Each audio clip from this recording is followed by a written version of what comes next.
Hi, my name is Kristin, and right now you are watching this video at a presentation that Catherine is giving you. She's going to tell you that children are at risk of being molested by someone that they know and trust.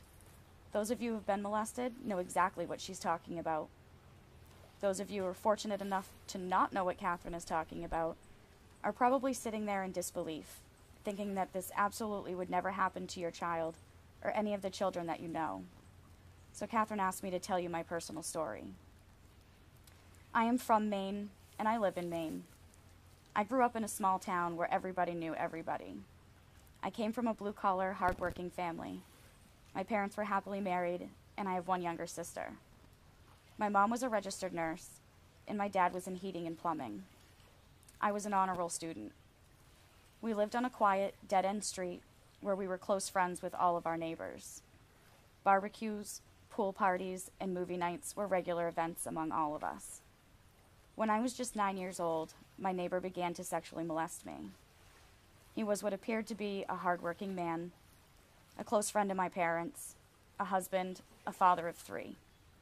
His youngest was my age, and 2 others, one just slightly older than myself, and another older by a couple of years.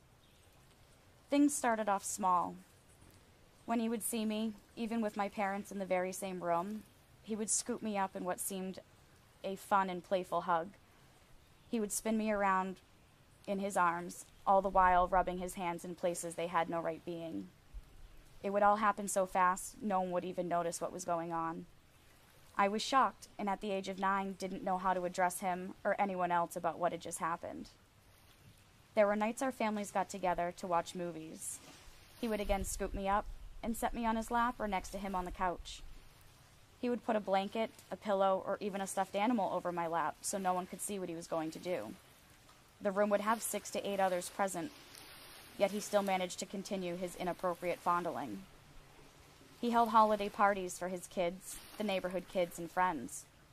Halloween was particularly an easy target, for he would shuffle us all down to the basement, where it was dark, allowing him to make his moves without easily being seen. My parents both had jobs that often required overnight work, and I would be sent to the neighbor's house to spend the night. It was those nights that things got even more intense.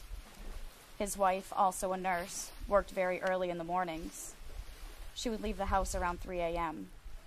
As I slept in the kids' room on the floor, between my friends, he would sneak in and pick me up. He would carry me to his room and lay me on the bed. He would lay a kitchen knife beside me, or sometimes across my stomach or my chest, and told me if I made a noise or spoke of this to anyone, that he would kill me. He would then proceed to do as he wanted with me, and often making me do things to him. There were many nights I remember trying to pretend I was still asleep, so he wouldn't make me do those things. I just laid there and wished it would all stop, tears running down my face, but was too afraid to make a peep, sometimes wishing I was dead. How could he do this to me? I thought he cared about me. What did I do to deserve this? This went on for 2 solid years before he finally moved away. As I entered the 6th grade at school, they then offered a sexual education course. It was during this class that I learned about inappropriate touching. We were shown a video of testimonials where other children spoke of parents, step-parents, siblings, cousins, friends, neighbors, and so forth, inappropriately touching them. I could barely contain myself and ran from the classroom in tears. My guidance counselor followed me and found me balled up on the floor crying. She asked me what was wrong. I told her I couldn't tell her. He said he would kill me. Thankfully, she got me to her office, where she then called my mom, who came down to the school.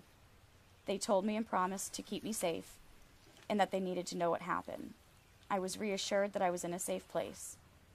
Because my offender had finally moved away and was no longer living across the street from my house, I decided it was time to tell what had been happening to me over the past 2 years. They instantly called the police. I was taken in for questioning. Due to the threats that were made, one of the police officers was assigned to me as a bodyguard. For 1 whole year, I couldn't go to school without the officer. While in class, the officer manned the grounds to be sure my offender did not enter the property and could not harm me. I was restricted from going to friends' houses, or even just walking to the store just up the street from my house. The threats were real and scary for all involved. My offender was convicted. He was found guilty of several counts of sexual assault and gross sexual assault against a minor. He was placed on 10 years probation and was not allowed in contact with another minor other than his own children living in his home. I went through intense counseling, twice a week for 2 years following his conviction. I spent many hours talking about what had happened, learning that it was by no fault of my own that this had happened to me, that there was only one person at fault, my offender. He was fully aware of what he was doing and that it was wrong. We were just your average family. My parents were quite protective of me and my sister. They always knew where we were and whom we were with. This man played the role of someone trustworthy and used that trust to violate me. He then instilled fear to gain control over me. He didn't look like an offender. He didn't act like an offender. He seemed to be a normal, trustworthy family man. Predators and offenders are all around us. The harm and trauma they can cause is very real. It is our duty to be aware. It is our duty to protect those around us in any way possible, which is why I share my story with you all. Please be proactive. Talk to your child or children about inappropriate touching and behavior. They need to know at an early age what is acceptable and what isn't. Be the safe person they can turn to. Assure them that you are there to listen to all they have to tell you, and give them resources of others that they can also talk to should something like this happen.